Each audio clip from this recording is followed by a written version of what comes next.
Capítulo 2 – Estrutura e composição das proteínas. 2.6 – A sequência de aminoácidos de uma proteína determina sua estrutura tridimensional.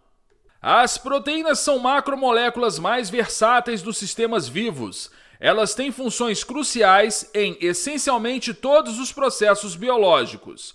As proteínas funcionam como catalisadores e transportadores e armazenam outras moléculas como oxigênio, fornecem suporte mecânico e proteção imunológica, geram movimento, transmitem impulsos nervosos e controlam o crescimento e a diferenciação.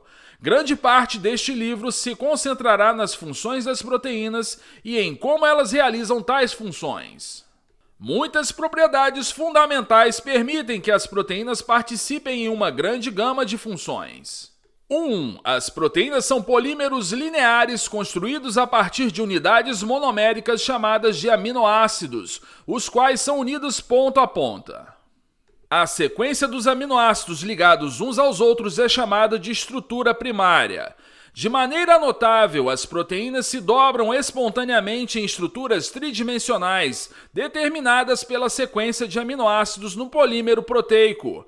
A estrutura tridimensional formada pelas pontes de hidrogênio entre os aminoácidos próximos uns dos outros é chamada de estrutura secundária.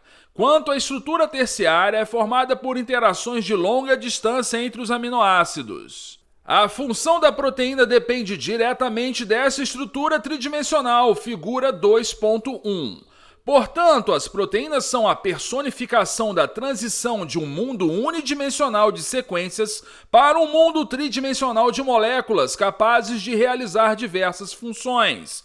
Muitas proteínas têm estruturas quaternárias, em que a proteína funcional é composta por várias cadeias polipeptídicas.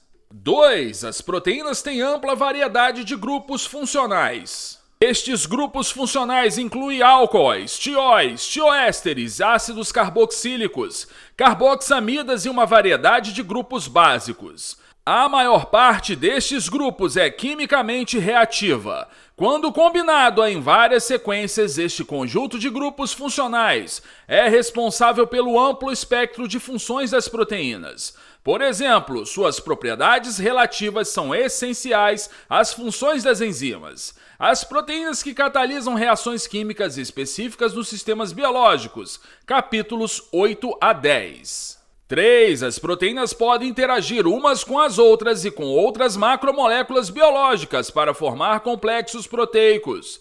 As proteínas nesses complexos podem agir sinergisticamente, tendo propriedades que as proteínas individualmente podem não ter, figuras 2.2. Exemplos destes complexos incluem as máquinas macromoleculares que replicam o DNA, transmitem sinais dentro das células e executam muitos outros processos essenciais. Algumas proteínas são bem rígidas, enquanto outras exibem considerável flexibilidade. As unidades rígidas podem funcionar como elementos estruturais no citoesqueleto, o arcabouço interno das células, ou no tecido conectivo. As propriedades com alguma flexibilidade podem funcionar como dobradiças, molas ou alavancas que são cruciais para a função proteica, para a união de proteínas umas às outras e a outras moléculas, formando unidades complexas e para a transmissão de informações dentro das células e entre elas, figura 2.3. 2.1. As proteínas são construídas a partir de um repertório de 20 aminoácidos. Os aminoácidos são as unidades estruturais básicas das proteínas. Um alfa-aminoácido consiste em um átomo central de carbono, chamado de carbono alfa, ligado a um grupo amino, um ácido carboxílico, um átomo de hidrogênio e um grupo R diferenciado. Geralmente, refere-se ao grupo R como cadeia lateral, com 4 grupos diferentes ligados ao átomo de carbono tetraédrico. Os alfa-aminoácidos são quirais. Eles podem existir em uma de duas formas de imagem especular, chamadas de isômeros L e D, figura 2.4. Apenas os aminoácidos L constituem as proteínas. Para quase todos os aminoácidos, o isômero do tipo L tem configuração absoluta. S em vez de R, figura 2.5. Qual o fundamento para a preferência para os aminoácidos L? A resposta não é conhecida, mas há evidências de que os aminoácidos L são ligeiramente mais solúveis do que os aminoácidos numa mistura racênica de aminoácidos D e L, que tende a formar cristais. Esta pequena diferença na solubilidade pode ter sido amplificada ao longo do tempo, de modo que os isômeros L se tornaram dominantes em soluções. Em pH neutro, os aminoácidos existem predominantemente como íons dipolares, também conhecidos como deutérions. Na forma dipolar, o grupo amino está protonado, na forma de NH3+, e o grupo carboxila desprotonado, na forma de COO-. O estado de ionização de um aminoácido varia com o pH, figura 2.6. Em solução ácida, por exemplo, pH 1, o grupo amino está protonado na forma de NH3+, e o grupo carboxila não está dissociado, COOH. À medida que o pH aumenta, o ácido carboxílico é o primeiro grupo a perder um próton, desde que seu pKa esteja próximo de 2. A forma dipolar persiste até que o pH se aproxime de 9, quando o grupo amino protonado perde um próton. 20 tipos de cadeias laterais variando em tamanho, forma, carga, capacidade de ligar hidrogênio, caráter hidrofóbico e reatividade química são comumente encontrados em proteínas. Na verdade, todas as proteínas em todas as espécies, bactérias, arqueia e eucariotas, são construídas a partir do mesmo conjunto de 20 aminoácidos, com apenas algumas exceções. Este alfabeto fundamental para a construção de proteínas tem muitos bilhões de anos de idade. A notável gama de funções mediada pelas proteínas deriva da diversidade e versatilidade dessas 20 unidades estruturais. O estudo do uso deste alfabeto para criar as estruturas tridimensionais complexas que permitem que as proteínas executem tantos processos biológicos, constitui uma excitante área da bioquímica, a qual retornaremos na seção 2.6. Embora haja muitas maneiras de classificar os aminoácidos, agruparemos essas moléculas em 4 grupos de acordo com as características químicas gerais de seus grupos R. 1. Aminoácidos hidrofóbicos com grupos R apolares. 2. Aminoácidos polares com grupos R neutros, com a carga distribuída de maneira desigual. 3. Aminoácidos carregados positivamente com grupos R, que têm carga positiva em pH fisiológico. 4. Aminoácidos carregados negativamente com grupos R, que têm carga negativa em pH fisiológico. Aminoácidos hidrofóbicos.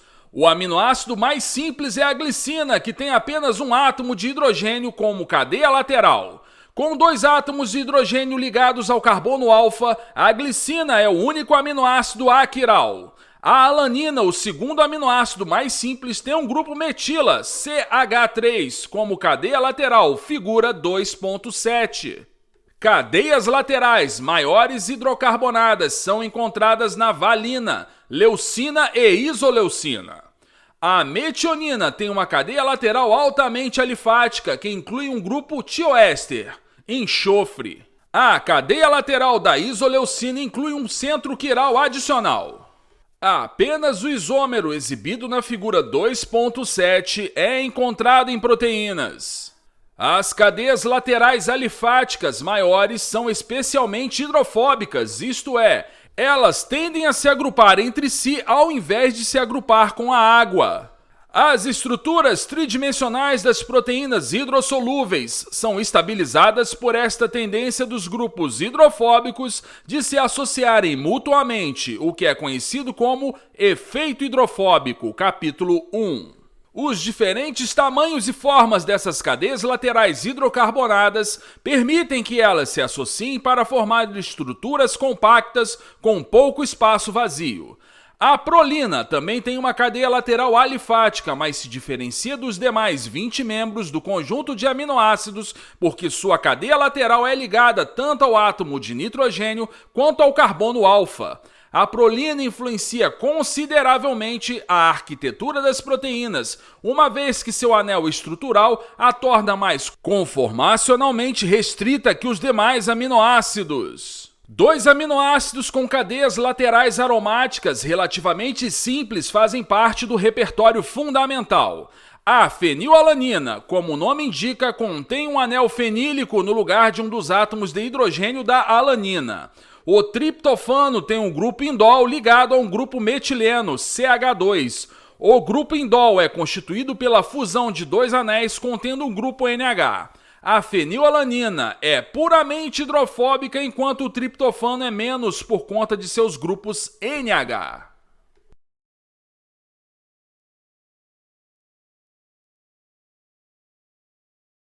Aminoácidos polares. 6 aminoácidos são polares, mas sem carga.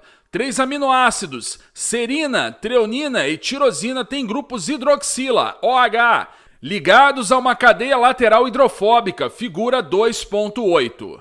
A serina pode ser considerada uma versão da alanina, ligada a um grupo hidroxila. A treonina se assemelha à valina com um grupo hidroxila no lugar de um grupo metila, e a tirosina é uma versão da fenilalanina com um grupo hidroxila, substituindo um átomo de hidrogênio no anel aromático. O grupo hidroxila faz com que estes aminoácidos sejam muito mais hidrofílicos, amantes da água e reativos que seus análogos hidrofóbicos. A treonina, como a insulina, contém um centro assimétrico adicional, mais uma vez apenas um isômero está presente nas proteínas. Além disso, este grupo inclui a asparagina e a glutamina, derivados sem carga dos aminoácidos ácidos aspartato e glutamato, figura 2.11. Cada um desses aminoácidos contém uma carboxamida terminal no lugar de um ácido carboxílico. A cadeia lateral da glutamina é um grupo metileno maior que a da asparagina. A cisteína é estruturalmente semelhante à serina, mas contém um grupo sulfidrila ou tiol, SH, no lugar do grupo hidroxila, OH. O grupo sulfidrila é muito mais reativo. Pares de grupos sulfidrila podem se juntar para formar pontes de hidrogênio que são particularmente importantes na estabilização de algumas proteínas, como será discutido adiante. Aminoácidos carregados positivamente. Agora nos voltamos aos aminoácidos com cargas positivas completas que os tornam altamente hidrofílicos. A lisina e a arginina têm cadeias laterais longas, que terminam com grupos que são positivamente carregados em pH neutro. A lisina tem uma amina primária em uma extremidade e a arginina um grupo guanidíneo. A histidina contém um grupo imidazol, um anel aromático que também pode estar carregado positivamente, figura 2.9. Com um pKa próximo de 6, o grupo imidazol pode estar sem carga ou com carga positiva, próximo a um pH neutro, de acordo com o ambiente local, figura 2.10. A histidina é geralmente encontrada nos sítios ativos das enzimas, onde o anel imidazóico pode ligar e liberar prótons ao longo do curso das reações enzimáticas. Aminoácidos carregados negativamente. Este conjunto contém 2 aminoácidos com cadeias laterais ácidas, ácido aspartico e ácido glutâmico, figura 2.11. Esses aminoácidos são geralmente chamados de aspartato e glutamato, para enfatizar que, em pH fisiológico, suas cadeias laterais geralmente não contêm um próton presente na forma ácida e têm, portanto, carga negativa. No entanto, em algumas proteínas, essas cadeias laterais aceitam prótons, e esta capacidade é geralmente importante sob o ponto de vista funcional. 7 dos 20 aminoácidos têm cadeias laterais prontamente ionizáveis. Estes 7 aminoácidos são capazes de doar ou aceitar prótons tanto para facilitar reações quanto para formar pontes iônicas. A tabela 2.1 fornece o equilíbrio e os valores típicos de pKa para a ionização das cadeias laterais da tirosina, cisteína, arginina, lisina, histidina e dos ácidos aspartico e glutâmico nas proteínas. Dois outros grupos proteicos, a amina alfa-terminal e a carboxila alfa-terminal, podem ser ionizados e seus valores típicos de pKa também foram incluídos na tabela 2.1.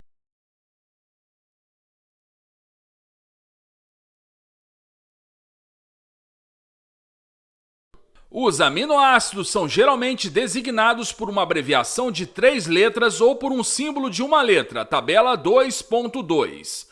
As abreviações para os aminoácidos são as primeiras 3 letras de seus nomes, exceto para asparagina, ASN, glutamina, GLN, isoleucina, ILE e triptofano, TRP. Os símbolos de muitos aminoácidos são a primeira letra de seus nomes, por exemplo, G para glicina e L para a leucina. Os demais símbolos foram acordados por convenção. Essas abreviações e símbolos são uma constante no vocabulário dos bioquímicos.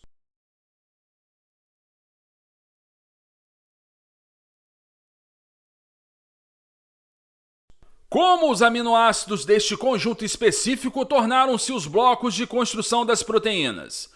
Primeiramente, como um conjunto, eles são diversificados. Suas propriedades estruturais e químicas são amplas, fornecendo às proteínas a versatilidade para desempenhar muitas funções. Em segundo lugar, muitos destes aminoácidos provavelmente se disponibilizaram a partir das reações pré-bióticas, ou seja, de reações que ocorreram antes da origem da vida. Finalmente, outros possíveis aminoácidos simplesmente poderiam ser reativos demais.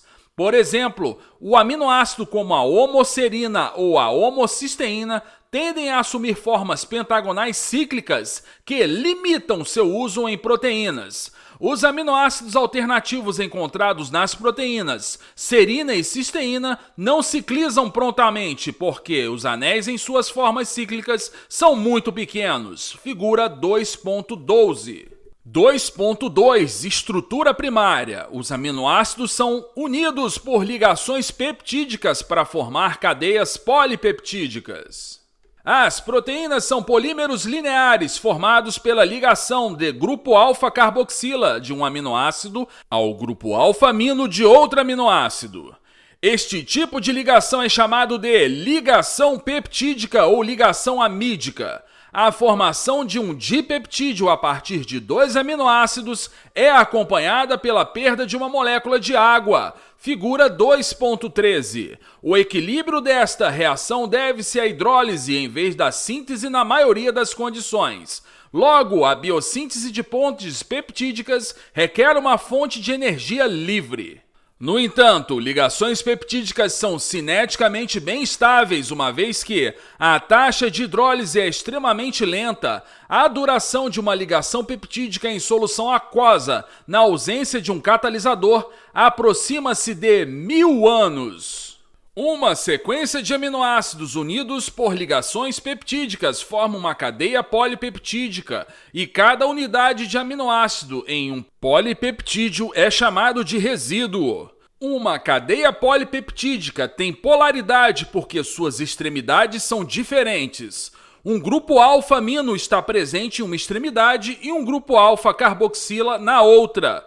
Por convenção, a extremidade amina é considerado o começo da cadeia polipeptídica, de modo que a sequência de um aminoácido em uma cadeia polipeptídica é escrita começando-se pelo resíduo aminoterminal. Assim, no pentapeptídeo TYR, GLY, GLY, PHE, LEU, entre parênteses, YGGFL, a tirosina é o resíduo aminoterminal, N-terminal, e a leucina é o resíduo carboxiterminal, ou C-terminal. LEU, PHE, GLY, GLY, TYR, entre parênteses, LF, GGY, é um pentapeptídeo diferente com propriedades químicas diferentes. Figura 2.14. Uma cadeia polipeptídica é constituída por uma parte repetitiva regular, chamada de cadeia principal ou arcabouço, e uma parte variável que corresponde às cadeias laterais específicas, figura 2.15. O arcabouço polipeptídico tem alto potencial de formação de pontes de hidrogênio. Cada resíduo contém um grupo carbonil C-O, que é bom aceptor de pontes de hidrogênio, e, à exceção da prolina, um grupo NH, que é um bom doador de pontes de hidrogênio. Estes grupos interagem entre si e com grupos funcionais de cadeias laterais para estabilizar estruturas particulares, como será discutido na seção 2.3. A maior parte das cadeias polipeptídicas naturais contém entre 50 e 2.000 resíduos de aminoácidos e são comumente chamadas de proteínas. A maior proteína conhecida é a proteína muscular titina, que consiste em mais de 27.000 aminoácidos. Os peptídeos compostos de poucos aminoácidos são chamados de oligopeptídeos ou simplesmente peptídeos. O peso molecular médio de um resíduo de aminoácido é de aproximadamente 110 gramas vezes mol elevado a menos 1, de modo que o peso molecular da maioria das proteínas está entre 5.500 e 220 mil gramas vezes mol elevado a menos 1. Também podemos nos referir à massa de uma proteína expressa em unidades de Daltons. Um Dalton é igual a uma unidade de massa atômica. Uma proteína com peso molecular de 50 mil gramas vezes mol elevado a menos 1 tem massa de 50 mil Daltons ou 50 kilodaltons. Em algumas proteínas, a cadeia polipeptídica linear é interligada. O tipo mais comum de interligação é a ponte de sulfeto formada pela oxidação de um par de resíduos de cisteína, figura 2.16. A unidade resultante das duas cisteínas ligadas é chamada de cistina. As proteínas extracelulares geralmente têm várias pontes de sulfeto, enquanto as proteínas intracelulares normalmente não as têm. Raramente são encontradas na proteína outras interligações derivadas de outras cadeias laterais que não são as pontes de sulfeto. Por exemplo, em fibras de colágeno no tecido conectivo são fortalecidas desta maneira, assim como os coágulos sanguíneos de fibrina. As proteínas têm sequências particulares de aminoácidos especificadas pelos genes. Em 1953, Frederick Sanger estabeleceu a sequência de aminoácidos da insulina, um hormônio proteico, figura 2.17. Este trabalho é um marco da bioquímica porque mostrou, pela primeira vez, que uma proteína tem sequência de aminoácidos precisamente estabelecida, que consiste apenas em aminoácidos L unidos por ligações peptídicas. Este feito estimulou outros pesquisadores a seguir com estudos de sequenciamento de várias outras proteínas. Atualmente, as sequências completas de aminoácidos de mais de 2 milhões de proteínas são conhecidas. O fato marcante é que cada proteína tem uma sequência de aminoácidos exclusiva, precisamente definida. A sequência de aminoácidos de uma proteína é referida como sua estrutura primária. Uma sequência de pesquisas no fim dos anos 1950 e no início dos anos 1960 revelou que as sequências de aminoácidos das proteínas são determinadas pela sequência de nucleotídeos dos genes. A sequência de nucleotídeos no DNA especifica a sequência complementar de nucleotídeos do RNA, que por sua vez especifica a sequência de aminoácidos da proteína. Em particular, cada um dos 20 aminoácidos do repertório é codificado por uma ou mais sequências de 3 nucleotídeos, seção 5.5. Conhecer as sequências de aminoácidos é importante por muitos motivos. Primeiramente, o conhecimento da sequência de uma proteína normalmente é essencial à elucidação do seu mecanismo de ação. Por exemplo, o mecanismo catalítico de uma enzima. Na verdade, proteínas como novas propriedades podem ser geradas a partir da variação das sequências de proteínas conhecidas.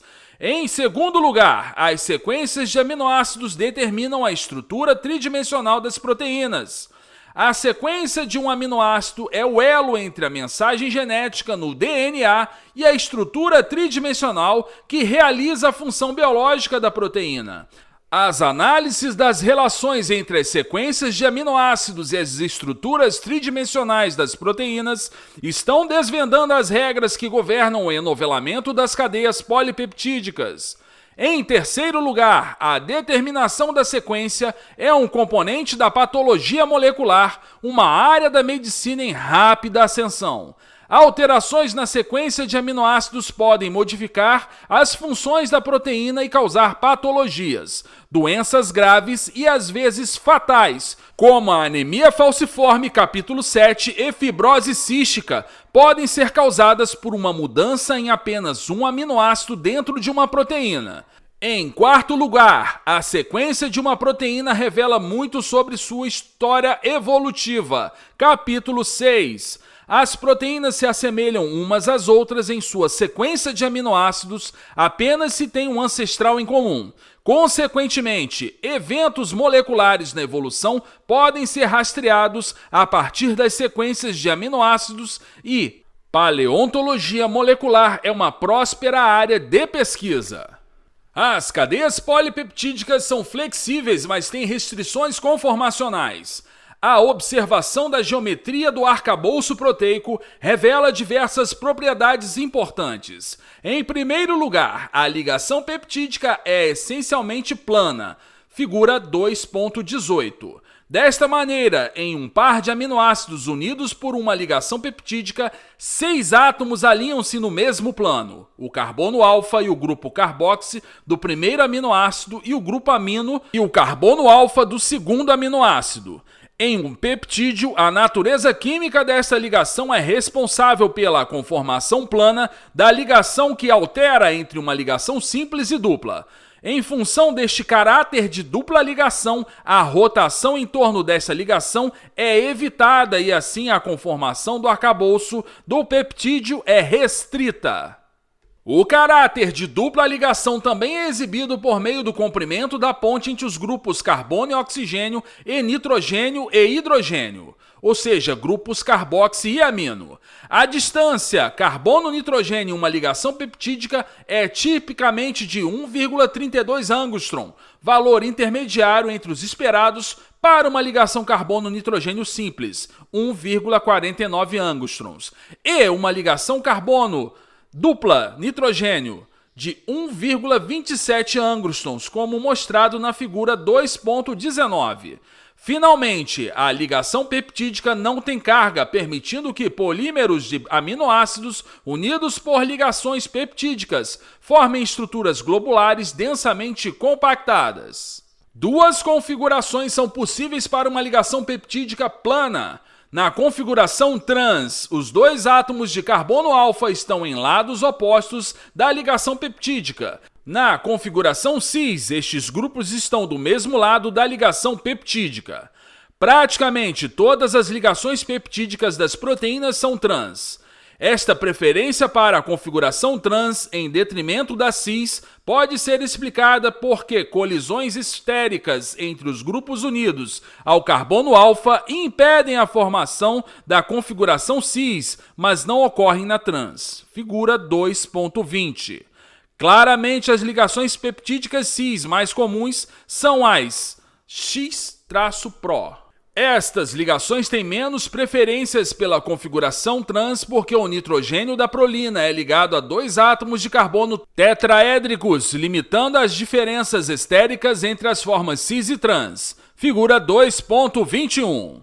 Ao contrário do que ocorre com as ligações peptídicas, as ligações entre o grupo amino e o carbono alfa, entre o carbono alfa e o grupo carbonila, são ligações puramente simples. Os dois peptídeos rígidos adjacentes podem rodar em torno destas ligações, adquirindo várias orientações. Esta liberdade de rotação entre duas ligações de cada aminoácido permite que as proteínas passem a se enovelar de muitas formas diferentes. As rotações sobre estas ligações podem ser especificamente por ângulos de torção, figura 2.22. O ângulo de rotação sobre a ligação entre o nitrogênio e o carbono alfa é chamado de φ.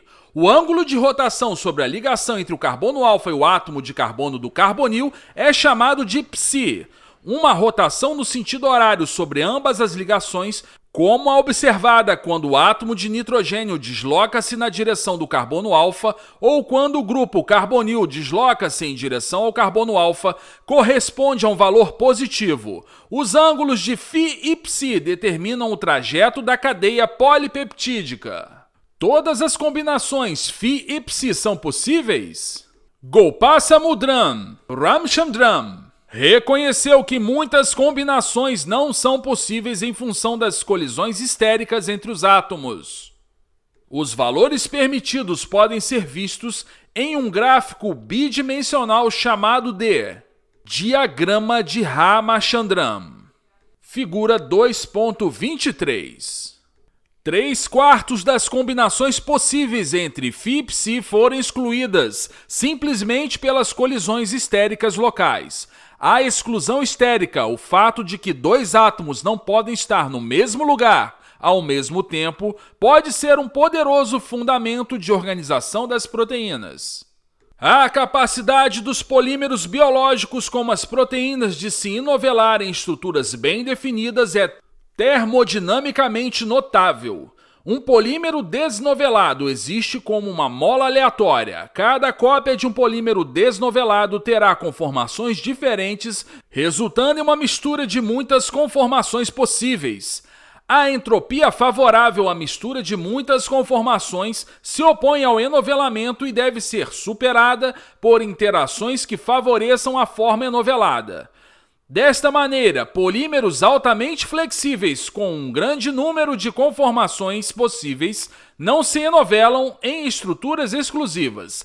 A rigidez de um peptídeo e o exíguo conjunto de ângulos e permitidos limitam o número de estruturas acessíveis à forma desnovelada o suficiente para permitir que ocorra um enovelamento da proteína. 2.3 Estrutura secundária. As cadeias polipeptídicas podem se enovelar em estruturas regulares como a alfa-hélice, a folha beta, voltas e alças. Uma cadeia polipeptídica pode se enovelar em uma estrutura com repetições regulares?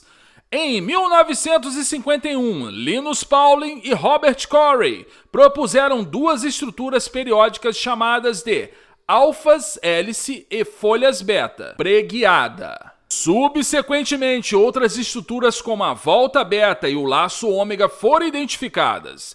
Embora não sejam periódicas, essas estruturas em voltas e alças são bem definidas e contribuem com a alfa-hélice e a folha beta na formação da estrutura final da proteína. As alfa-hélices e fitas beta e voltas são formadas por meio de um padrão regular de pontes de hidrogênio, amino e carboxi dos aminoácidos que estão próximos uns dos outros na sequência linear do peptídeo. Estes segmentos enovelados são chamados de estrutura secundária. A alfa-hélice é uma estrutura em espiral estabilizada por pontes de hidrogênio internas.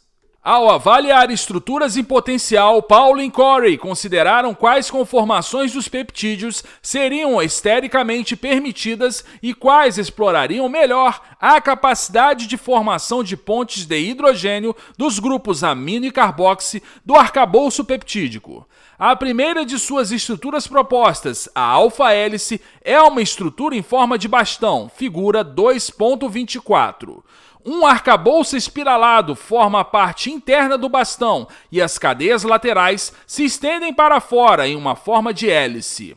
A alfa-hélice é estabilizada pelas pontes de hidrogênio entre os grupos amino e carboxi da cadeia principal. Em particular, o grupo carboxi de cada aminoácido estabelece uma ponte de hidrogênio com o grupo amino do aminoácido que está situado 4 resíduos adiante na sequência, figura 2.25.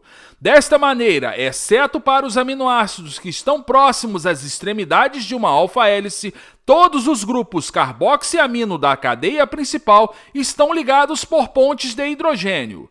Cada resíduo se relaciona com o próximo por uma elevação também chamada de translação de 15 angstrom ao longo do eixo da hélice, em uma rotação de 100 graus, que fornece 3,6 resíduos de aminoácidos por volta da hélice.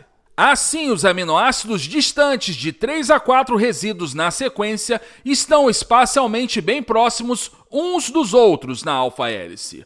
Ao contrário, os aminoácidos distantes 2 resíduos uns dos outros estão situados em lados opostos da hélice e têm pouca chance de se contatarem. O passo da alfa-hélice é o comprimento de uma volta completa em torno do eixo da hélice e é igual ao produto da elevação, 1,5 angstrom, pelo número de resíduos de cada volta, 3,6 ou 5,4 angstrom. O sentido do giro da hélice pode ser de mão direita, sentido horário, ou de esquerda, sentido anti-horário. O diagrama de Ramachandran mostra que ambos sentidos das hélices, de mão direita ou esquerda, estão entre as conformações permitidas. Figura 2.26. No entanto, as hélices com sentido de mão direita são energeticamente mais favoráveis porque há menos colisões estéricas entre as cadeias laterais e o arcabouço. Essencialmente, todas as alfa-hélices encontradas nas proteínas têm sentido de mão direita. Na representação esquemática das proteínas, as alfa-hélices são desenhadas com fitas curvadas ou bastões. Figura 2.27.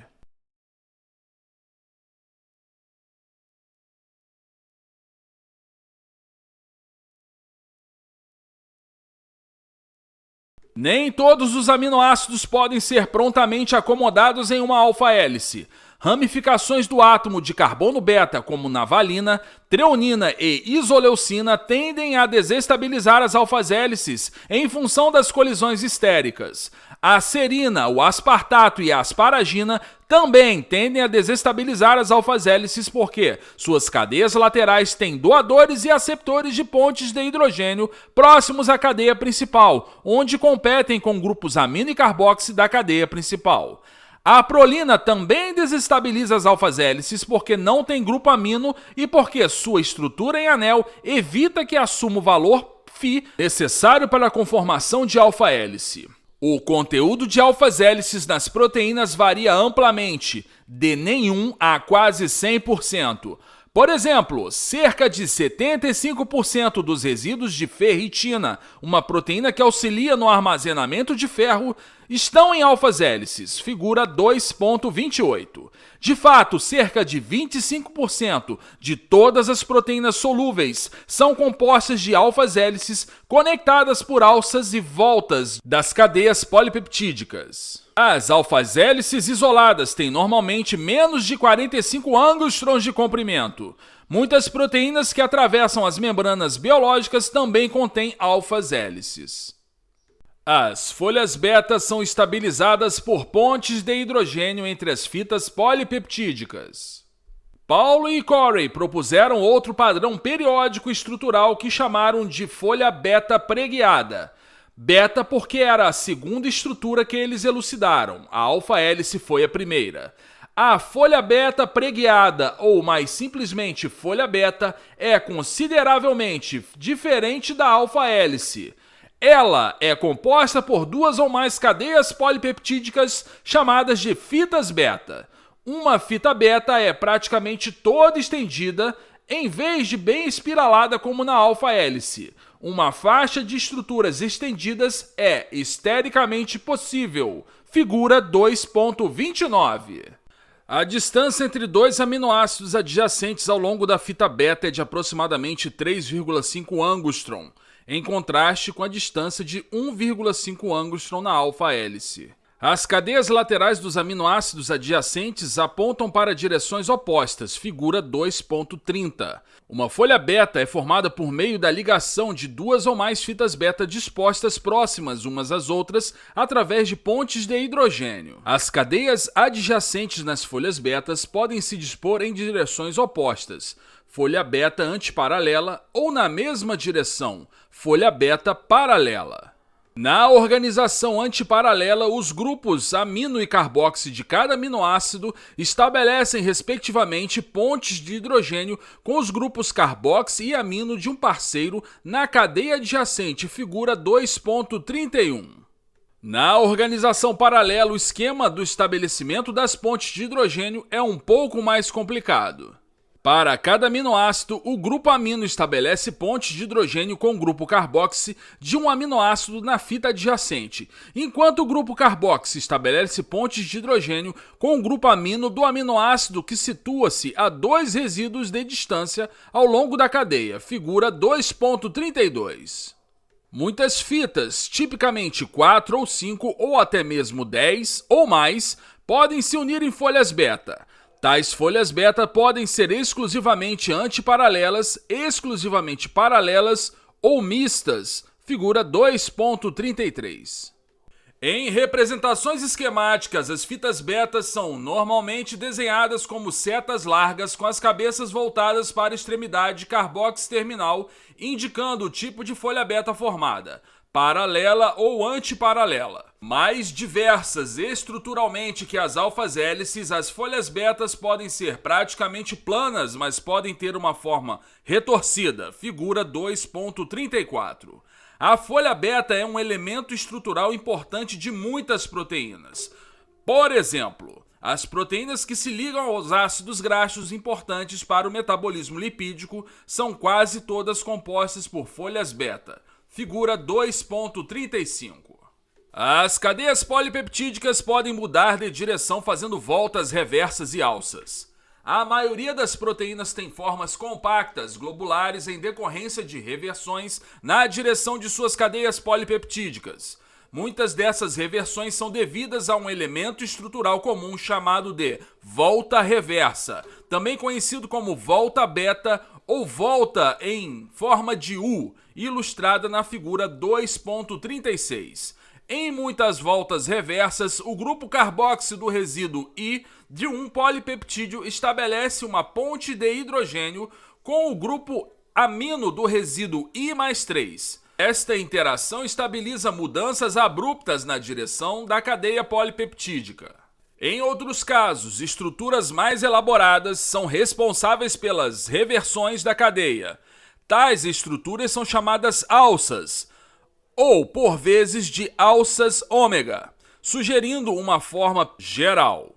Ao contrário das alfas-hélices e das fitas beta, as alças não têm estruturas regulares e periódicas. No entanto, as estruturas em alças são frequentemente rígidas e bem definidas. Figura 2.37.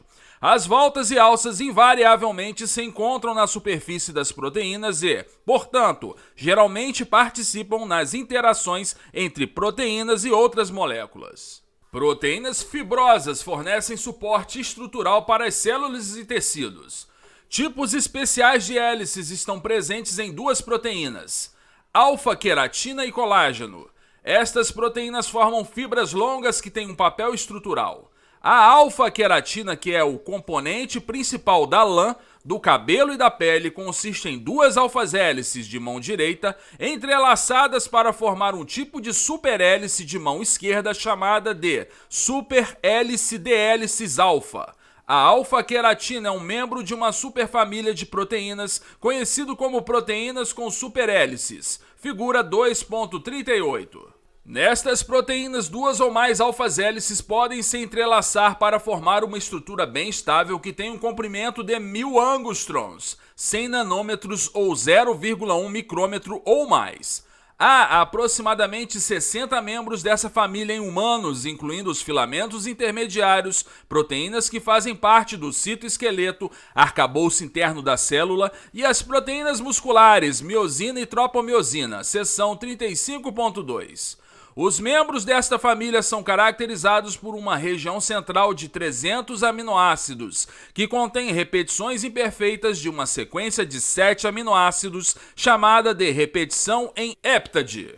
As 2 hélices na alfa-queratina têm ligações cruzadas formadas por interações fracas, como as forças de Van der Waals e interações iônicas. Tais interações são facilitadas pelo fato de que a superhélice de mão esquerda altera as duas hélices de mão direita de modo que acha 3,5 resíduos por volta, em vez de 3,6. Assim, o padrão de interações das cadeias laterais pode ser repetido a cada 7 resíduos, formando as repetições em heptades. Duas hélices com tais repetições são capazes de interagir uma com a outra se as repetições forem complementares, figura 2.39. Por exemplo, os resíduos repetitivos podem ser hidrofóbicos, permitindo interações de Van der Waals, ou podem ter cargas opostas, permitindo interações iônicas. Além disso, as duas hélices podem se ligar por pontes de sulfeto formadas por resíduos vizinhos de cisteína. A ligação das hélices é a responsável pelas características da lã, um exemplo de alfa-queratina. A lã é extensível e pode ser esticada a aproximadamente o dobro de seu comprimento porque as alfas-hélices esticam, quebrando as interações fracas entre as hélices vizinhas. No entanto, as pontes de sulfeto covalentes resistem à quebra, retornando a fibra ao seu estado original, assim que as forças de estiramento são retiradas. O número de ligações cruzadas formadas por pontes de hidrogênio define, portanto, a propriedade da fibra. O cabelo e a lã, tendo menos ligações cruzadas, são mais flexíveis. Chifres, garras e cascos que têm mais ligações cruzadas são mais rígidos. Um tipo diferente de hélice está presente no colágeno, a proteína mais abundante dos mamíferos. O colágeno é principal componente fibroso da pele, ossos, tendões, cartilagem e dentes. Esta proteína extracelular é uma molécula em forma de bastão, com aproximadamente 3.000 ângustrons de comprimento e apenas 15 ângustrons de diâmetro. Ela contém 3 cadeias polipeptídicas helicoidais, cada uma com aproximadamente 1.000 resíduos. A glicina ocorre a cada 3 resíduos na sequência de aminoácidos e a sequência glicina-prolina-hidroxiprolina é frequentemente recorrente. Figura 2.40. A hidroxiprolina é um derivado da prolina que tem um grupo hidroxila no lugar de um dos átomos de hidrogênio do anel de pirrolidina. A hélice do colágeno tem proteínas diferentes daquelas da alfa-hélice. Na fita não há pontes de hidrogênio internas. Em vez disso, a hélice é estabilizada por repulsão estérica dos anéis de pirrolidina dos resíduos de prolina e de hidroxiprolina. Figura 2.41. Os anéis de pirrolidina mantêm-se fora do caminho um do outro quando a cadeia polipeptídica adquire sua forma helicoidal, que tem em torno de 3 resíduos por volta. 3 fitas se enovelam em torno de si para formar um cabo em superhélice que é estabilizado pelas pontes de hidrogênio entre as fitas. As pontes de hidrogênio se formam entre grupos amino dos resíduos de glicina e os grupos carboxi dos resíduos de outras cadeias. Os grupos hidroxila dos resíduos de hidroxiprolina também participam na formação das proteínas de hidrogênio e a ausência de grupos hidroxila acarreta a patologia conhecida como escorbuto, seção 27.6. O interior do cabo helicoidal de 3 fitas é muito denso e responsável pela exigência de que a glicina esteja presente a cada 3 aminoácidos em cada fita. Figura 2.42a. O único resíduo que pode caber em uma posição interior é a glicina. O resíduo de aminoácidos em cada lado da glicina é localizado fora do cabo, onde há espaço suficiente para os corpulentos anéis dos resíduos de prolina e hidroxiprolina. Figura 2.42b. A importância do posicionamento da glicina no interior da tripla hélice é ilustrada pela doença osteogênese imperfecta ou osteogênese imperfeita, também conhecida como doença dos ossos de vidro.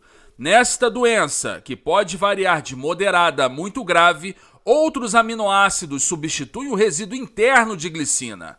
Esta substituição leva a um enovelamento tardio e indevido do colágeno, e o acúmulo do colágeno defeituoso leva à morte celular. O sintoma mais grave é a fragilidade óssea. O colágeno defeituoso nos olhos torna a parte branca dos olhos azulada esclerótica azul. 2.4 Estrutura terciária. As proteínas hidrossolúveis enovelam-se em estruturas compactas com núcleos apolares. Vejamos agora como os aminoácidos são agrupados em uma proteína. A cristalografia de raios X e a ressonância magnética, RM, seção 3.6, revelaram as estruturas tridimensionais detalhadas de milhares de proteínas. Começamos aqui com o exame da mioglobina, a primeira proteína vista com detalhes ao nível atômico. A mioglobina transportadora de oxigênio no músculo é uma cadeia polipeptídica simples, de 153 aminoácidos, capítulo 7. A capacidade da mioglobina de se ligar ao oxigênio depende da presença do M, um grupo prostético auxiliar não peptídico constituído por porfirina 9 e um átomo central de ferro. A mioglobina é uma molécula extremamente compacta. Suas dimensões globais são de 45 por 35 por 25 angstroms, uma ordem de magnitude menor do que se ela fosse completamente destendida, figura 2.43. Cerca de 70% da cadeia principal é enovelada em 8 alfas-hélices e muito do restante da cadeia forma voltas e alças entre elas. O enovelamento da cadeia principal da mioglobina, como a maioria das demais proteínas, é complexo e assimétrico. O trajeto geral de uma cadeia polipeptídica de uma proteína é normalmente conhecido como sua estrutura terciária. Um princípio de união emerge a partir da distribuição das cadeias laterais. O fato marcante é que o interior é constituído praticamente de resíduos apolares como leucina, valina, metionina e fenilalanina, figura 2.44. Os resíduos com a carga como aspartato, glutamato, lisina e arginina não estão presentes no interior da mioglobina. Os únicos resíduos polares internos são duas histidinas, que têm função crítica na ligação do ferro e oxigênio.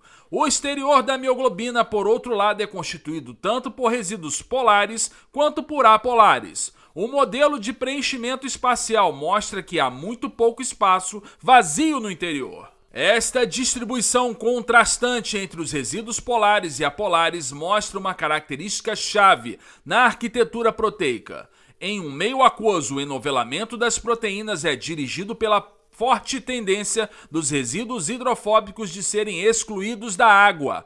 Lembre-se de que um sistema é mais termodinamicamente estável quando os elementos hidrofóbicos são agrupados em vez de disseminados em meio aquoso. Capítulo 1.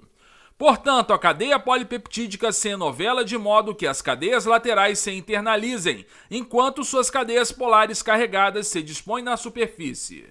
Muitas alfas-hélices e fitas betas são anfipáticas, isto é, as alfas-hélices ou fitas betas têm um lado hidrofóbico que se volta para o interior da proteína e uma face mais polar que se volta para a solução. O destino de cadeia principal que acompanha as cadeias laterais hidrofóbicas também é importante. Um grupo amino ou carboxi de um peptídeo não pareado de muito mais preferência pela água do que por um meio apolar.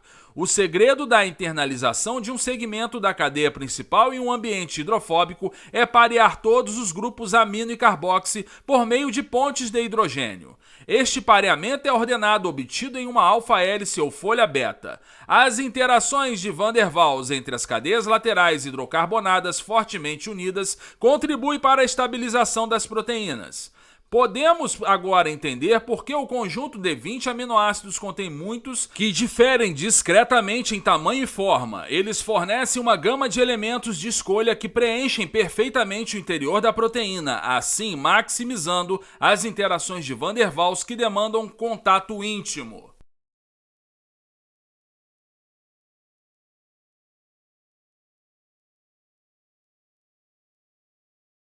Algumas proteínas que atravessam as membranas biológicas são as exceções que confirmam a regra, porque têm a distribuição contrária dos aminoácidos hidrofóbicos e hidrofílicos. Por exemplo, considere as porinas, proteínas encontradas nas membranas externas de muitas bactérias. Figura 2.45. As membranas são construídas principalmente por cadeias hidrofóbicas de alcanos, seção 12.2. Desta maneira, as porinas estão cobertas principalmente por resíduos hidrofóbicos que interagem com as cadeias vizinhas dos alcanos. Ao contrário, o centro da proteína contém muitos aminoácidos polares e carregados que cercam um canal preenchido por água que atravessa o centro da proteína. Assim como as porinas funcionam em meios hidrofóbicos, elas são de dentro para fora quando comparadas às proteínas que funcionam em meio aquoso. Certas combinações de estrutura secundária estão presentes em muitas proteínas e frequentemente exibem funções semelhantes. Essas combinações são chamadas de motivos ou estruturas supersecundárias. Por exemplo, uma alfa-hélice separada de outra hélice por uma volta, chamada de unidade de hélice-volta-hélice, é encontrada em muitas proteínas que se ligam ao DNA, figura 2.46. Algumas cadeias polipeptídicas enovelam-se em duas ou mais regiões compactas, que podem se conectar por um segmento flexível de cadeia polipeptídica como pérolas em um cordão. Essas unidades globulares compactas, chamadas de domínios, variam em tamanho de cerca de 30 a 400 resíduos de aminoácidos. Por exemplo, a parte extracelular da CD4, a proteína da superfície celular de algumas células do sistema imune, às quais o vírus da imunodeficiência humana, HIV, se liga, contém 4 domínios semelhantes de aproximadamente 100 aminoácidos cada, figura 2.47. As proteínas podem ter domínios em comum mesmo quando suas estruturas terciárias gerais são diferentes. 2.5 Estrutura quaternária. As cadeias polipeptídicas podem se unir, formando estruturas com múltiplas subunidades. 4 níveis de estrutura são frequentemente citados em discussões sobre a arquitetura das proteínas. Até agora abordamos 3 deles. A estrutura primária é a sequência de aminoácidos. A estrutura secundária refere-se à organização espacial dos resíduos de aminoácidos vizinhos na sequência. Algumas dessas organizações são regulares, dando origem a uma estrutura periódica. A alfa-hélice e a fita beta são elementos de estrutura secundária. A estrutura terciária refere-se à organização espacial dos resíduos de aminoácidos que estão distantes uns dos outros na sequência e o padrão de pontes de sulfeto. Agora nos voltamos para proteínas que contêm mais de uma cadeia polipeptídica. Essas proteínas exibem um 4º nível de organização estrutural. Cada cadeia polipeptídica neste tipo de proteína é chamada de subunidade. A estrutura quaternária refere-se à organização espacial das subunidades e à natureza de suas interações. O tipo mais simples de estrutura quaternária é um dímero constituído por 2 subunidades idênticas. Esta organização está presente na proteína ligante do DNA, CRO, encontrada em um bacteriófago chamado de lambda. Estruturas quaternárias mais complexas são comuns também, mas de um tipo de subunidade pode estar presente, geralmente em quantidade variável. Por exemplo, a hemoglobina humana, a proteína carreadora de oxigênio no sangue, é constituída por 2 subunidades de um tipo designado alfa e 2 subunidades do outro tipo designada beta, como ilustrado na figura 2.49. Assim, a molécula de hemoglobina existe como um tetrâmero alfa-2 beta-2. Mudanças sutis na organização interna das subunidades da hemoglobina permitem que ela transporte oxigênio dos pulmões aos tecidos com grande eficiência. Capítulo 7. Os vírus usam ao máximo uma limitada quantidade de material genético, formando o revestimento que utilizam o mesmo tipo de subunidade proteica, uma mesma organização repetitiva e simétrica. O revestimento do rinovírus, o vírus que causa o resfriado comum, inclui 60 cópias de cada uma das 4 subunidades, figura 2.50. As subunidades se unem para formar uma cápsula quase esférica que envolve o genoma viral. 2.6 A sequência de aminoácidos de uma proteína determina sua estrutura tridimensional. Como é obtida a elaborada estrutura tridimensional das proteínas? O trabalho clássico de Christian Hanfinsen nos anos de 1950 sobre a enzima ribonuclease revelou a relação entre a sequência de aminoácidos de uma proteína e sua conformação. A ribonuclease é uma cadeia polipeptídica única constituída por 124 resíduos de aminoácidos entrecruzados por 4 pontes de sulfeto, figura 2.51. A ideia de Hanfingsen era destruir a estrutura tridimensional da enzima e então determinar quais as condições necessárias para restaurar a estrutura. Compostos como a ureia ou cloreto de guanidínio são eficazes em quebrar as ligações não covalentes das proteínas. Embora o mecanismo de ação destes compostos não seja completamente compreendido, simulações em computador sugerem que eles substituem água como na solvatação da proteína e então são capazes de romper as interações de Van der Waals que estabilizam a estrutura proteica. As pontes de sulfeto podem ser quebradas de maneira reversível por meio de sua redução com um composto como beta-mercaptoetanol, figura 2.52. Na presença de grandes quantidades de beta-mercaptoetanol, os disulfetos, cistinas, são completamente convertidos em sulfidrilas, cisteínas. A maioria das cadeias polipeptídicas isentas de interligações já adquire uma conformação aleatória em ureia a 8 molar ou cloreto de guanidínio a 6 molar. Quando a ribonuclease foi tratada com beta-mercaptoetanol em 8 molar de ureia, o produto foi uma cadeia polipeptídica completamente reduzida que adquiriu uma conformação aleatória e sem atividade enzimática. Quando uma proteína é convertida em um peptídeo de conformação aleatória sem sua atividade normal, ela é considerada desnaturada, figura 2.53. Hanfingsen observou então que, livrando-se da ureia e do beta-mercaptoetanol por diálise, a ribonuclease desnaturada lentamente readquiriria sua atividade enzimática. Ele imediatamente percebeu o significado dessa descoberta ao acaso. Os grupos sulfidrila da enzima desnaturada se oxidaram com ar e a enzima espontaneamente se reestruturou em uma forma catalítica ativa. Pesquisas detalhadas mostraram então que quase toda a atividade enzimática original da enzima era restaurada se os grupos sulfidrila fossem oxidados em condições adequadas. Todas as propriedades físico-químicas mensuradas da enzima reestruturada eram praticamente idênticas às da enzima nativa. Estes experimentos mostraram que a informação necessária para especificar a estrutura cataliticamente ativa da ribonuclease está contida em sua sequência de aminoácidos. Estudos subsequentes estabeleceram a generalidade deste princípio central da bioquímica. A sequência especifica a conformação. A tendência da conformação na sequência é especialmente significativa por conta da íntima relação entre conformação e função. Um resultado bem diferente foi obtido quando a ribonuclease reduzida foi reoxidada, enquanto ainda se encontrava em 8 molar de ureia e a solução foi então dialisada para a remoção da ureia. A ribonuclease reoxidada dessa forma tinha apenas 1% da atividade enzimática da proteína nativa. Por que resultados tão diferentes foram obtidos quando a ribonuclease reduzida foi reoxidada na presença ou na ausência de ureia? A razão dessa diferença é que os disulfetos estabeleceram pares errados em meio à ureia. Há 105 maneiras diferentes de as 8 moléculas de cisteína parearem para formar os 4 disulfetos. Apenas uma dessas combinações é enzimaticamente ativa. As enzimas com os 104 pareamentos errados foram pitorescamente chamadas de ribonucleases embaralhadas.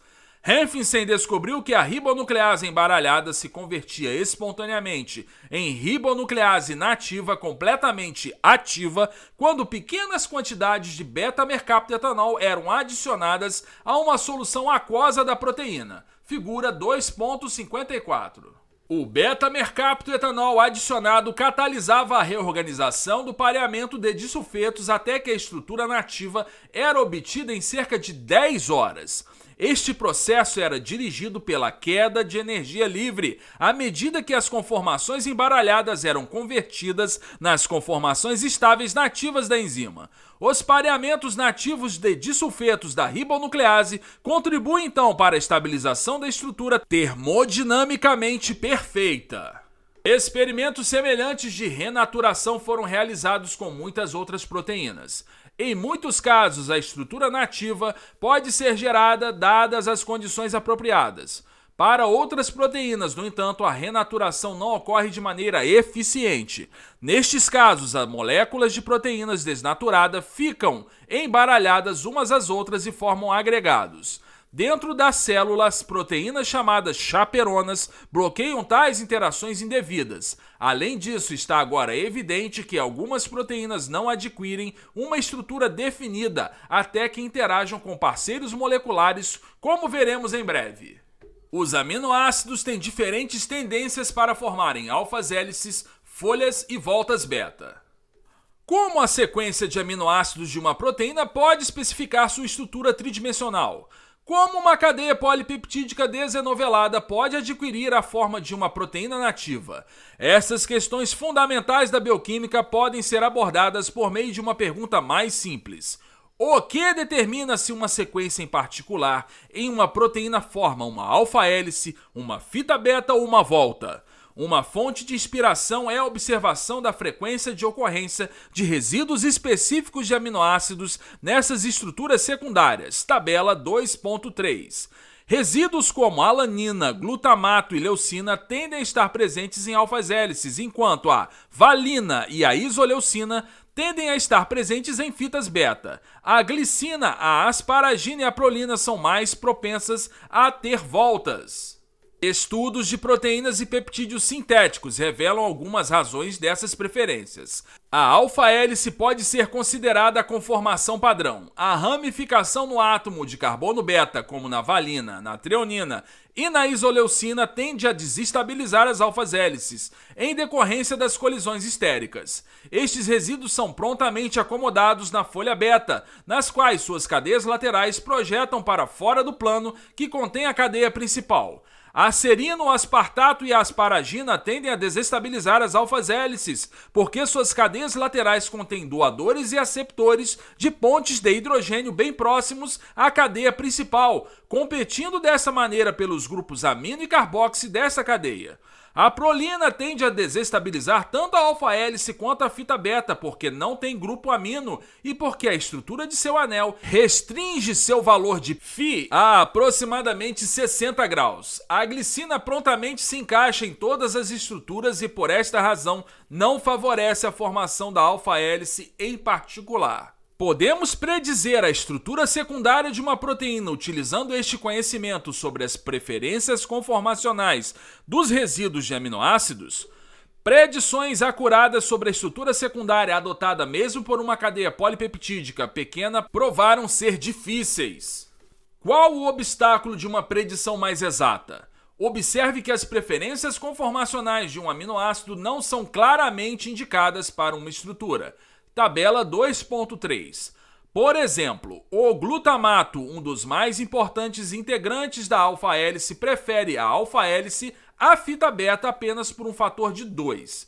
As razões de preferência da maioria dos outros resíduos é menor. De fato, observou-se que algumas sequências de penta e hexapeptídeos adotaram uma estrutura em uma proteína e outra estrutura completamente diferente em outra proteína. Figura 2.55. Desta maneira, algumas sequências de aminoácidos por si sós não determinam a estrutura secundária. As interações terciárias, interações entre os resíduos que estão distantes uns dos outros na sequência, podem ser decisivas na especificação da estrutura secundária de alguns segmentos. O contexto é geralmente crucial na determinação do resíduo conformacional. A conformação de uma proteína evoluiu para funcionar em um contexto ou ambiente em particular. Melhorias substanciais na predição das estruturas secundárias podem ser obtidas utilizando famílias de sequências relacionadas em que cada uma adota a mesma estrutura. O enovelamento de proteínas é um processo altamente cooperativo. As proteínas podem ser desnaturadas por qualquer tratamento que seja capaz de quebrar as ligações frágeis que estabilizam a estrutura terciária, como aquecimento ou desnaturantes químicos como a ureia ou cloreto de guanidínio. Para muitas proteínas, uma comparação do grau de desenovelamento quando se aumenta a concentração do agente desnaturante revela uma transição nítida entre a forma enovelada ou ativa para a forma desenovelada ou desnaturada, sugerindo que apenas estes dois estados conformacionais estão significativamente presentes. Figura 2.56. Uma transição igualmente nítida é observada se agentes desnaturantes são removidos das proteínas desnaturadas, permitindo sua renaturação. A nítida transição vista na figura 2.56 sugere que o enovelamento e a desnaturação de proteínas é um processo tudo ou nada, o que ocorre em função de uma transição cooperativa. Por exemplo, suponha que uma proteína seja colocada em condições nas quais alguma parte de sua estrutura esteja termodinamicamente instável. À medida que esta parte da proteína seja desenovelada, as interações entre ela e o resto da proteína serão perdidas. A perda dessas interações, por sua vez, desestabilizará o restante de toda a estrutura. Desta maneira, condições que levam à quebra de qualquer parte da estrutura proteica provavelmente irão desenovelar a proteína completamente. As propriedades estruturais das proteínas fornecem uma clara lógica de transição cooperativa. As consequências do enovelamento cooperativo podem ser ilustradas ao considerarmos o conteúdo de uma solução proteica sob condições correspondentes ao meio da transição entre as formas enovelada e desenovelada. Sob tais condições, a proteína está enovelada pela metade. No entanto, a solução aparentará não ter moléculas parcialmente enoveladas, mas sim uma mistura 50-50 de moléculas completamente enoveladas e completamente desnaturadas. Figura 2.57. Embora a proteína possa aparentemente se comportar como se só existissem dois estados, esta existência exclusiva de dois estados é uma impossibilidade sob o ponto de vista molecular. Mesmo reações simples passam por intermediários de reação, de modo que uma molécula complexa, como uma proteína, não pode simplesmente alternar entre um estado completamente desenovelado para um estado nativo em uma etapa. Estruturas intermediárias transitórias e instáveis devem existir entre os estados nativo e desnaturado. Página 55. Determinar as características dessas estruturas intermediárias é uma intensa área da pesquisa em bioquímica. As proteínas enovelam-se por meio da estabilização progressiva de intermediários e não aleatoriamente. Como uma proteína passa pela transição entre uma estrutura desenovelada para uma conformação exclusiva na forma nativa? Uma possibilidade a priori seria que todas as conformações possíveis fossem tentadas até que energeticamente mais favorável fosse encontrada. Quanto tempo duraria uma busca aleatória como esta? Considere uma pequena proteína com 100 resíduos. Cyrus Leventhal calculou que, se cada resíduo pudesse assumir 3 conformações diferentes, o número total de estrutura seria de 3 elevado a 100, que é igual a 5 vezes 10 elevado a 47. Se demorasse 10 a menos 13 segundos para converter uma estrutura em outra, o tempo total de busca seria 5 vezes 10 elevado a 47 vezes 10 elevado a menos 13 segundos, que é igual a 5 vezes 10 elevado a 34 segundos ou 1,6 vezes 10 elevado a 27 anos. Obviamente demoraria demais mesmo para uma pequena proteína se enovelar apropriadamente tentando todas as possíveis conformações. A enorme diferença entre o tempo calculado e o tempo real do enovelamento é chamado de paradoxo de Leventhal. Este paradoxo claramente revela que as proteínas não se enovelam tentando todas as combinações possíveis. Ao contrário, elas devem seguir pelo menos uma via de enovelamento parcialmente definida, constituída por intermediários entre a proteína completamente desnaturada e sua estrutura nativa. A saída deste paradoxo é reconhecer o poder da seleção cumulativa. Richard Dawkins, em O Relojoeiro Cego, perguntou quanto tempo levaria para um macaco mexendo aleatoriamente uma máquina de escrever reproduzir o comentário de Hamlet a Polônio. Abre aspas, parece-me ser igual a uma doninha, fecha aspas. Figura 2.58. Um número astronômico de digitações da ordem de 10 elevado a 40 seria necessário. No entanto, suponha que, se preservássemos cada letra correta e permitíssemos ao macaco redigir apenas as letras incorretas, neste caso, apenas alguns milhares de digitações em média seriam necessárias. A diferença crucial entre estes casos é que, primeiro, utiliza uma busca completamente aleatória, enquanto no segundo, intermediários parcialmente corretos são retidos. O fundamento do enovelamento proteico é a tendência a reter os intermediários parcialmente corretos. No entanto, o problema do enovelamento das proteínas é muito mais difícil que aquele apresentado por nosso macaco shakespeariano. Primeiramente, o critério de correção não é uma avaliação resíduo a resíduo feita por um observador onisciente, mas a energia livre total das formas transitórias. Em segundo lugar, as proteínas são apenas marginalmente estáveis. A diferença de energia livre entre os estados enovelado e desenovelado de uma típica proteína com 100 resíduos é de 42 kJ mol elevado a menos 1, entre parênteses 10 quilocalorias vezes mol elevado a menos 1. E dessa maneira, cada resíduo contribui em média com apenas 0,42 kJ por mol elevado a menos 1, entre parênteses 0,1 quilocalorias vezes mol elevado a menos 1, de energia para manter o estado enovelado. Esta quantidade é menor que a quantidade de energia térmica, que é de 2,5 kJ por mol elevado a menos 1, entre parênteses 0,6 quilocalorias vezes mol elevado a menos 1 em temperatura ambiente. Esta ínfima energia de estabilização implica que intermediários corretos, especialmente aqueles formados no início do enovelamento, podem ser perdidos. A analogia é tal qual considerar que o macaco estaria livre para desfazer suas digitações corretas. No entanto, as interações que levam ao enovelamento cooperativo podem estabilizar os intermediários à medida que a estrutura se forma. Assim, regiões locais que têm preferência estrutural significativa, embora não estáveis por si, tenderão a adotar suas estruturas mais favoráveis e, à medida que se formam, podem interagir com outra, levando à estabilização crescente. Este arcabouço conceitual é geralmente conhecido como modelo de nucleação-condensação. Uma simulação do enovelamento de uma proteína com base no modelo nucleação-condensação é mostrado na figura 2.59. Este modelo sugere que certas vias devem ser preferenciais. Embora a figura 2.59 sugira uma via discreta, cada intermediário mostrado representa um conjunto de estruturas similares e, assim, a proteína segue em via geral em vez de uma via precisa em sua transição do estado desenovelado ao nativo.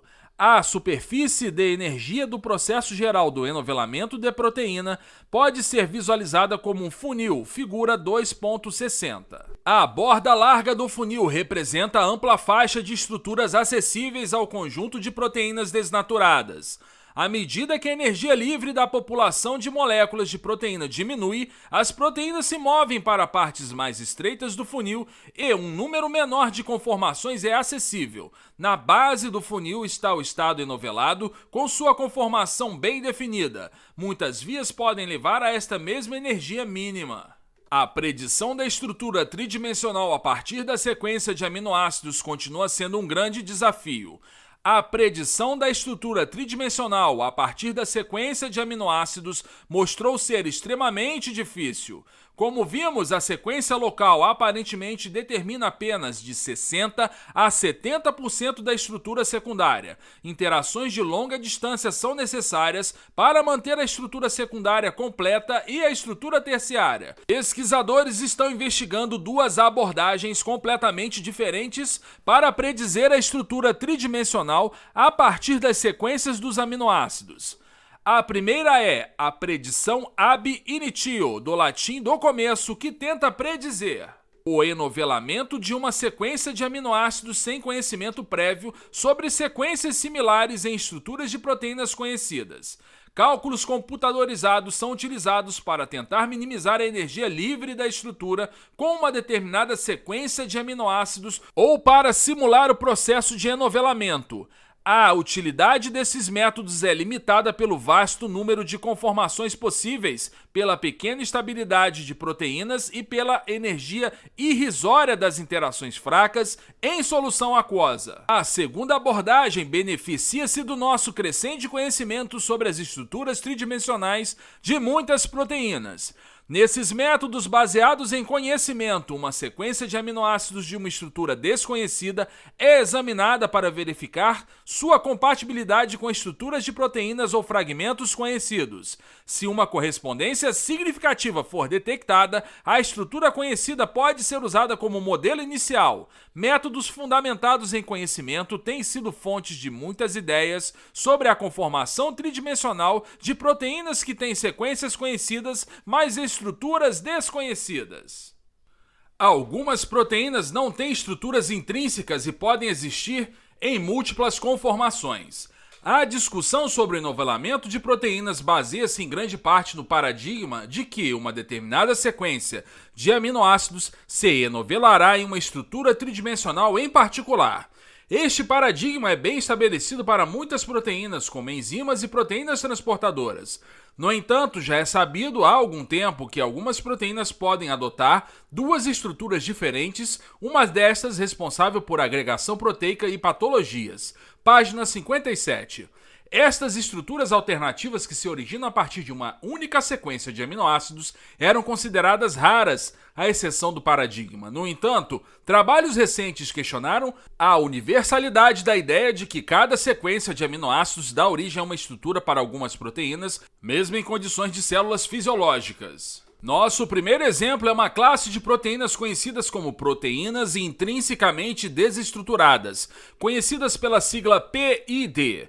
Como o nome sugere, essas proteínas completamente ou em parte não têm uma estrutura tridimensional específica em condições fisiológicas. De fato, cerca de 50% das proteínas eucarióticas têm pelo menos uma região desestruturada maior que 30 aminoácidos de comprimento. Regiões desestruturadas são ricas em aminoácidos polares e carregados com poucos resíduos hidrofóbicos. Estas proteínas assumem uma estrutura definida ao interagir com outras proteínas.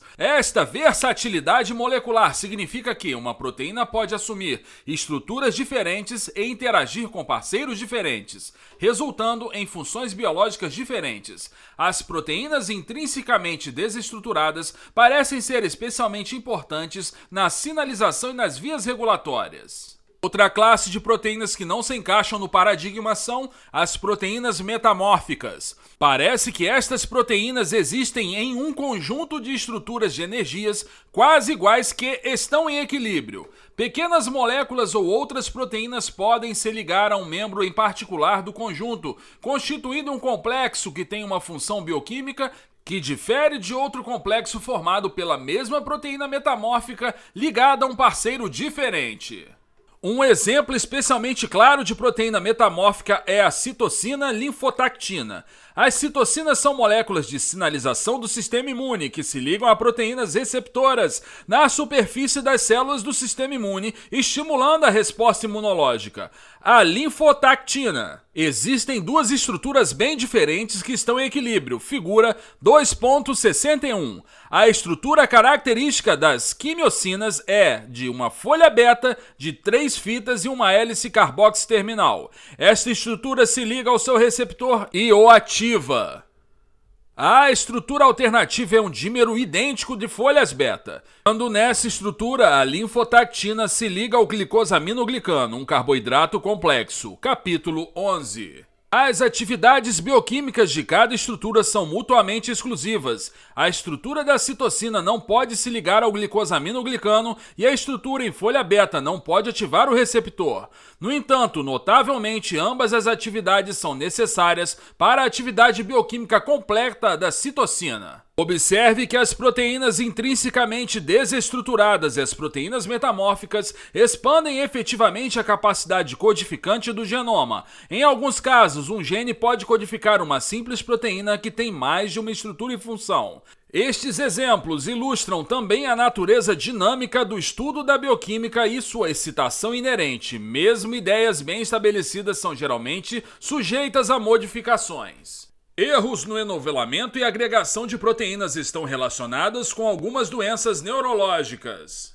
A compreensão dos mecanismos de enovelamento correto e incorreto das proteínas transcendem o interesse acadêmico. Um conjunto de patologias, incluindo doença de Alzheimer, doença de Parkinson e doença de Huntington, e as encefalopatias espongiformes transmissíveis, doença de Prions, relacionam-se com as proteínas incorretamente enoveladas.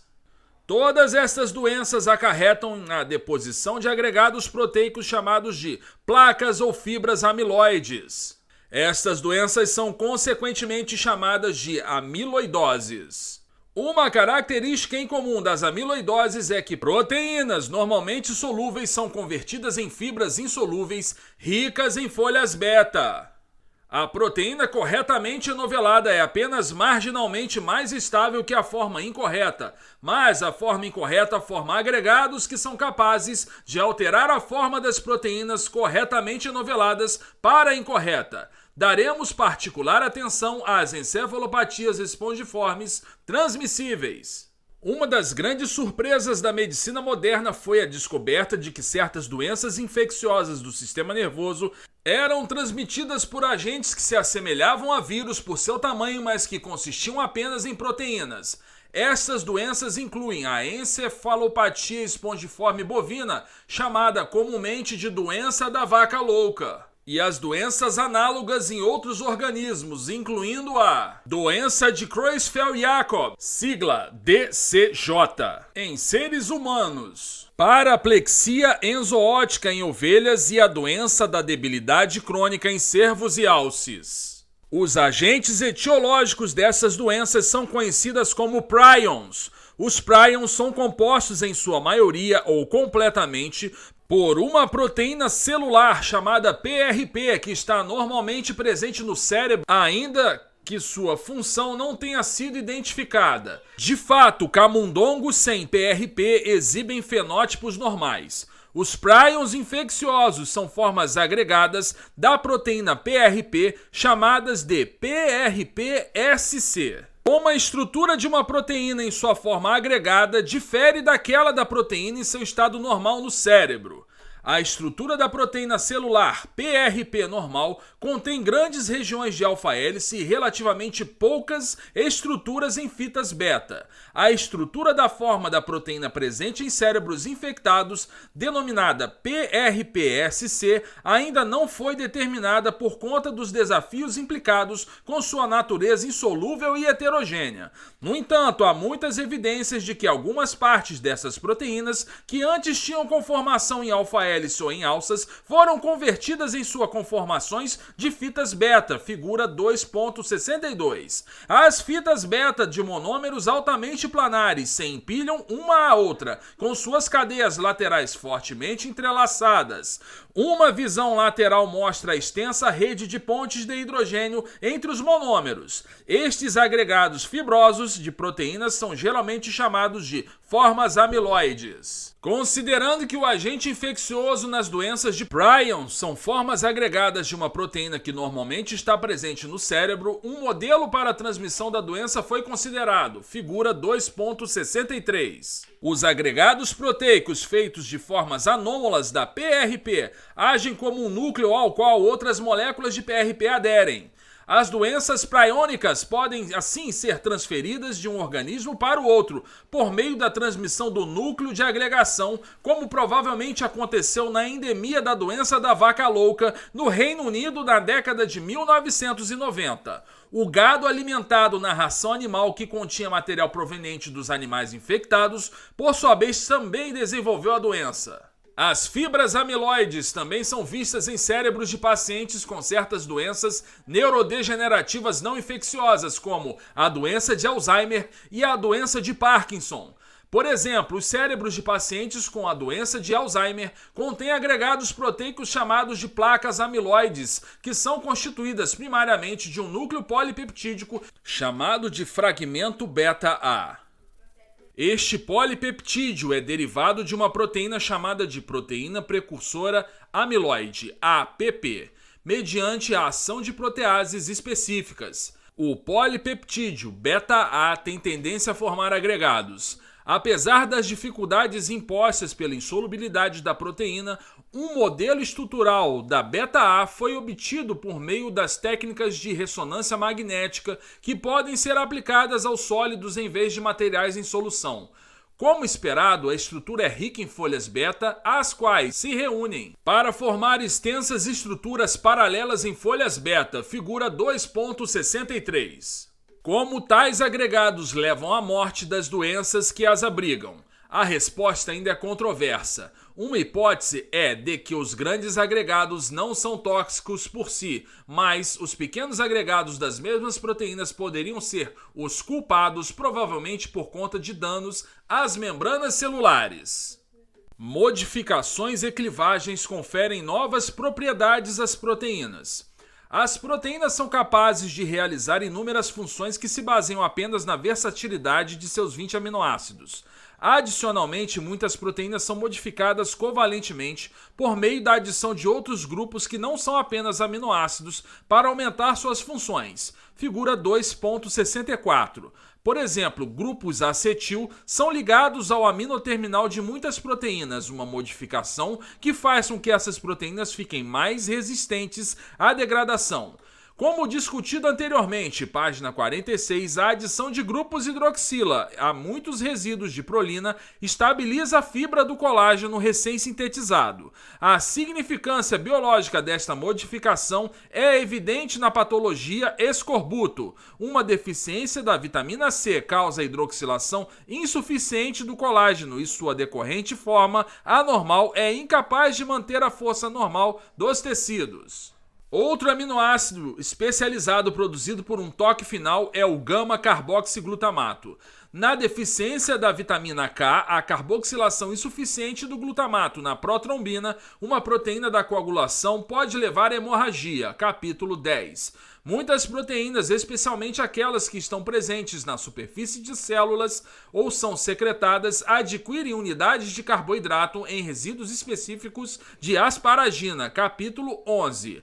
A adição de açúcares torna as proteínas mais hidrofílicas e capazes de participar em interações com outras proteínas, ao contrário da adição de ácidos graxos a um grupo alfa-amino ou a um grupo sulfidrila de um resíduo de cisteína, produz uma proteína mais hidrofóbica. Muitos hormônios, como a epinefrina ou adrenalina, alteram a atividade enzimática por meio do estímulo à fosforilação dos aminoácidos hidroxilados serina e treonina. A fosfoserina e a fosfotreonina são aminoácidos os mais comumente modificados em proteínas. Fatores de crescimento como a insulina atuam desencadeando a fosforilação do grupo hidroxila dos resíduos de tirosina para formar a fosfotirosina.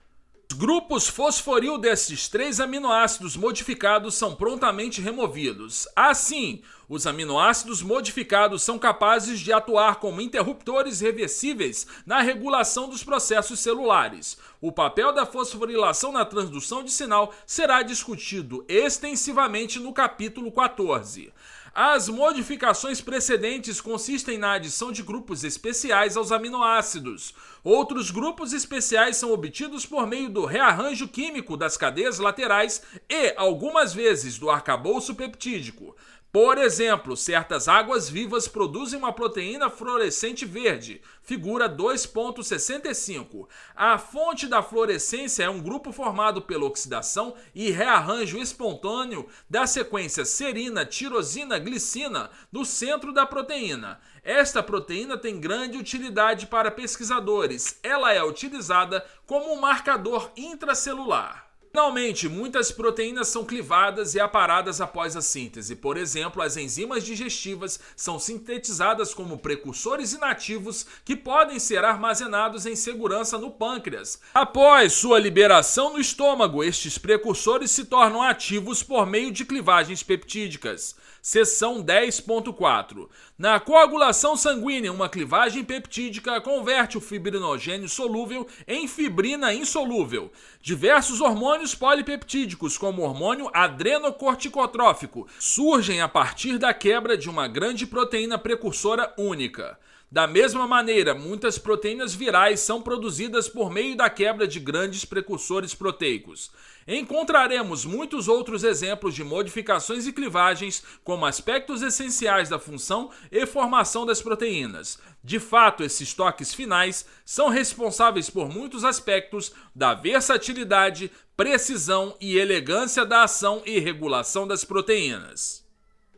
Resumo: a estrutura das proteínas pode ser descrita em 4 níveis. A estrutura primária refere-se à sequência de aminoácidos. A estrutura secundária refere-se à conformação adotada por regiões locais na cadeia polipeptídica. A estrutura terciária descreve o enovelamento geral da cadeia polipeptídica. Finalmente, a estrutura quaternária se refere à associação específica de muitas cadeias de polipeptídeos para formar complexos multissubunitários. As proteínas são construídas a partir de um repertório de 20 aminoácidos. As proteínas são polímeros lineares de aminoácidos. Cada aminoácido consiste em um átomo de carbono central, tetraédrico, ligado a um grupo amino, a um grupo de ácido carboxílico, uma cadeia lateral específica e um átomo de hidrogênio. Estes centros tetraédricos, com exceção da glicina, são quirais. Apenas o isômero L existe nas proteínas naturais. Todas as proteínas naturais são construídas a partir do mesmo conjunto de 20 aminoácidos. As cadeias laterais destes 20 aminoácidos variam muito em tamanho, na forma e na presença de grupos funcionais. Elas podem ser agrupadas como se segue: 1. Cadeias laterais hidrofóbicas, incluindo os aminoácidos alifáticos: glicina, alanina, valina, leucina, isoleucina, metionina e prolina. E cadeias laterais aromáticas: fenilalanina e triptofano. 2. Cadeias laterais polares, incluindo cadeias laterais contendo hidroxilas: serina, treonina e tirosina. Cisteína com seu grupo sulfidrila e cadeias laterais contendo carboxamida, asparagina e glutamina. 3. Cadeias laterais básicas: lisina, arginina e histidina.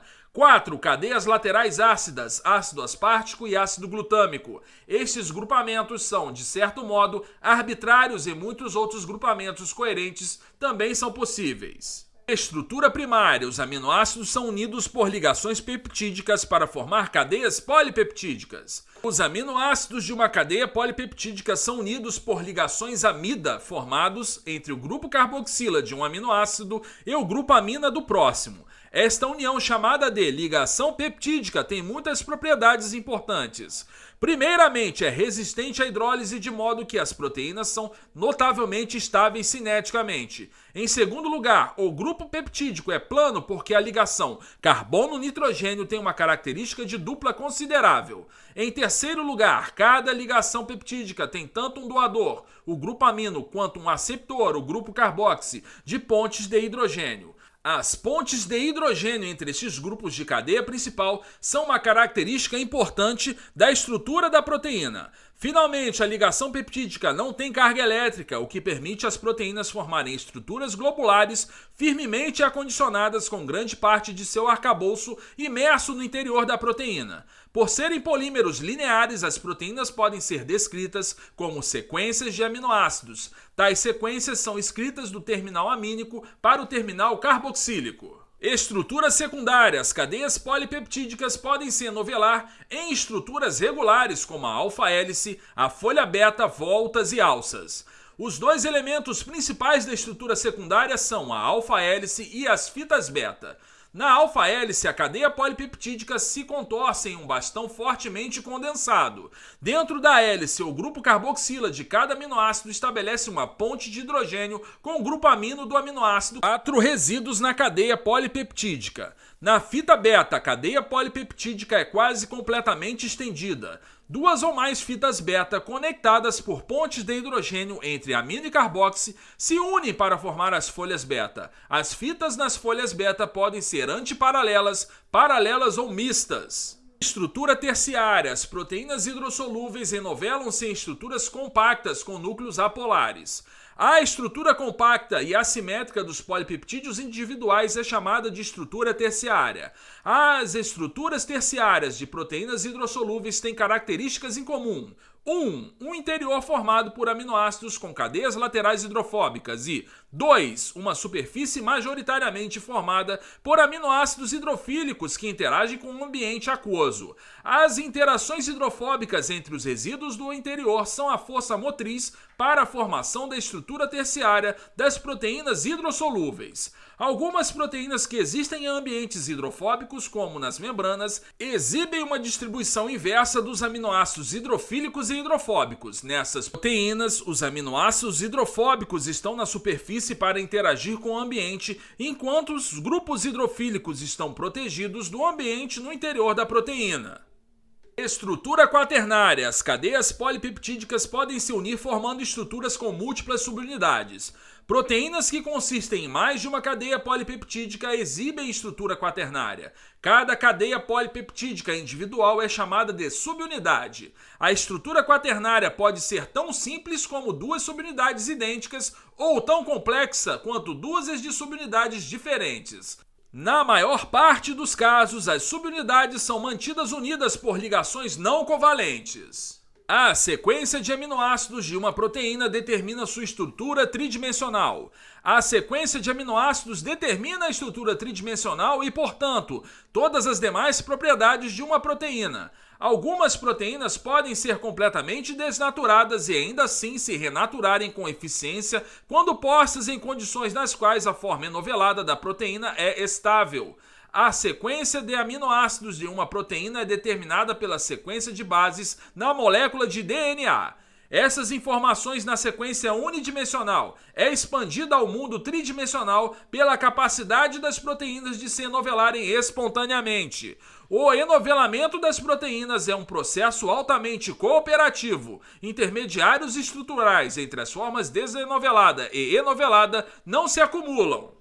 Algumas proteínas, como as proteínas intrinsecamente desestruturadas e as metamórficas, não se incluem estritamente ao paradigma de uma sequência ou uma estrutura. Por conta dessa versatilidade, essas proteínas aumentam a capacidade codificante de proteínas do genoma. A versatilidade das proteínas aumenta ainda mais por meio das modificações covalentes. Tais modificações podem incorporar grupos funcionais que não estão presentes nos 20 aminoácidos. Outras modificações são importantes para a regulação da atividade da proteína. Por meio de sua estabilidade estrutural, diversidade e reatividade química, as proteínas tornam possível a maior parte dos processos-chave associados à vida. Visualização de estruturas moleculares. 2. Proteínas. Alguns pesquisadores desenvolveram técnicas poderosas para a determinação das estruturas das proteínas, como será abordado no capítulo 3. Na maioria dos casos, essas técnicas permitirão que as posições dos milhares de átomos na estrutura de uma proteína sejam determinadas.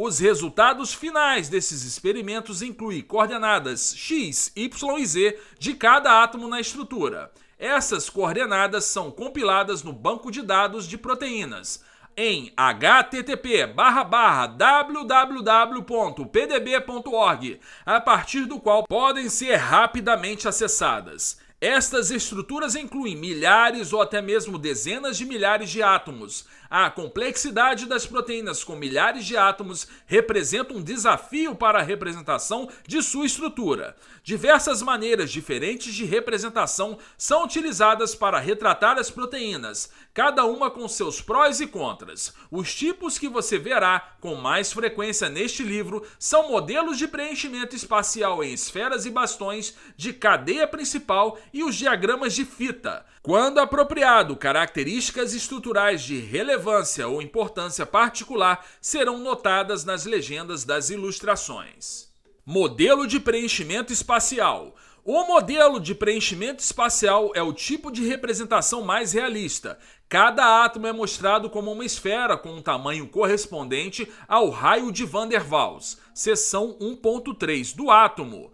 As ligações não são explicitamente mostradas, mas são representadas pela inserção das esferas, mostrando quando seus átomos estão mais próximos entre si do que a soma de seus raios de Van der Waals. Todos os átomos são mostrados, incluindo aqueles que constituem o arcabouço e aqueles das cadeias laterais. Um modelo de preenchimento espacial da lisozima é retratado na figura 2.66. Os modelos de preenchimento espacial fornecem uma percepção de como há pouco espaço vazio na estrutura de uma proteína, que sempre contém muitos átomos em contato van der Waals uns com os outros. Estes modelos são particularmente úteis para mostrar mudanças conformacionais em estruturas em circunstâncias diferentes.